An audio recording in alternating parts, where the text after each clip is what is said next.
ਸਵੇਰ ਦਾ ਲੱਗਾ ਵਾਂ, ਇਹ ਪੈਲੀ ਦਾ ਤਾਂ ਕੰਮ ਮੁੱਕਾ ਨਾ। ਪਤਾ ਨਹੀਂ ਮੇਰੀ ਕਿਦੋਂ ਜਾਨ ਛੁੱਟਣੀ ਏ। ਇਹ ਭਰਾ ਮੇਰਾ ਵਿਹਲਾ ਵਾਂਦਾ, ਜਿਹਨੂੰ ਦੁਨੀਆ ਦਾ ਕੋਈ ਕੰਮ ਨਹੀਂ। ਕਦੀ ਉਹਨੇ ਕੱਖ ਭੰਨ ਕੇ ਦੋਰਾ ਨਹੀਂ ਕੀਤਾ। ਕਦੀ ਉਹਨੇ ਇੰਨਾ ਨਹੀਂ ਆਖਿਆ ਕਿ ਮੈਂ ਆਪਣੇ ਭਰਾ ਨੂੰ ਜਾ ਕੇ ਹੱਥ ਪਵਾਵਾਂ। ਸਾਰੀ ਦਿਹਾੜੀ ਮੈਂ ਇਕੱਲਾ ਹੀ ਯਬਦਾ ਰਹਿਣਾ ਵਾਂ। ਆਪ ਚਿੱਟਾ ਸੂਟ ਪਾ ਕੇ ਤੇ ਨਵਾਬਾਂ ਵਾਂਗੂ ਫਿਰਦਾ ਰਹਿੰਦਾ ਹੈ। ਪਤਾ ਨਹੀਂ ਮੈਂ ਕਿਦੋਂ ਵੱਖ ਹੋਵਾਂਗਾ, ਕਿਦੋਂ ਮੇਰੀ ਜਾਨ ਛੁੱਟੇਗੀ ਇਹਦੇ ਤੋਂ। ਮੈਂ ਤੇ ਬਹੁਤ ਤੰਗ ਆ ਗਿਆ ਇਹਦੇ ਤੋਂ।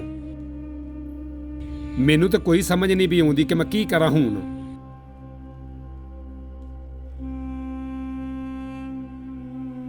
ਮੇਰੀ ਸਲਾਹ ਏ ਕਿ ਹੁਣ ਘਰ ਜਾਣਾ ਵਾ, ਘਰ ਜਾ ਕੇ ਵੇਖਣਾ ਵਾ ਮੇਰੀ ਬੇਟੀ ਨੇ ਖਾਣਾ ਵੀ ਖਾਧਾ ਕਿ ਨਹੀਂ ਖਾਧਾ।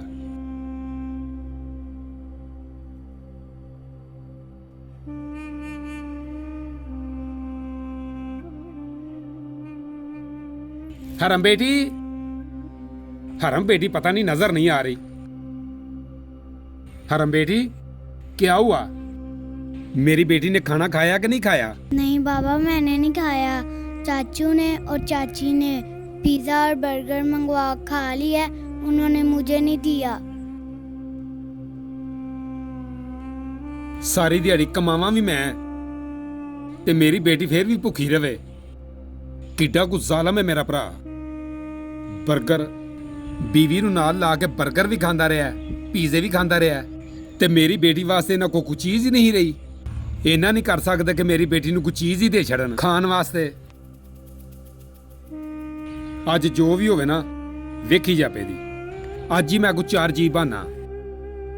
ये रोज़ दा जड़ा ना ये ते मैं रौला मकाना वा। इहो जे भरा तो मैं रहा, मैनू नहीं चाहिए इहो जिहा भरा। बेटी आप सब्र करें, मैं आपके लिए ना खाने के लिए कुछ ना कुछ लेके आता हूँ, ठीक है? ठीक है। थोड़ी देर आराम करें, मैं लेके आता हूँ। अच्छा।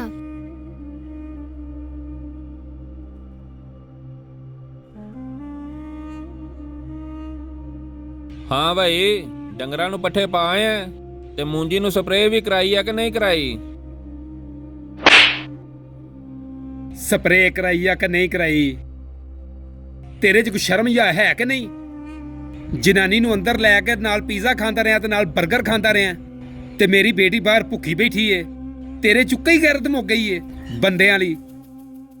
स्प्रे कराया मूंजी नूं, मैं लगा चार जी बहान। आ जेड़ी गल है ना अज मुका।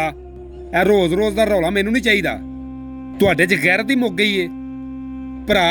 उंज ही खून ही सफेद हो गए ने। चल हाँ मैं आऊँ ना, चल हाँ जरा।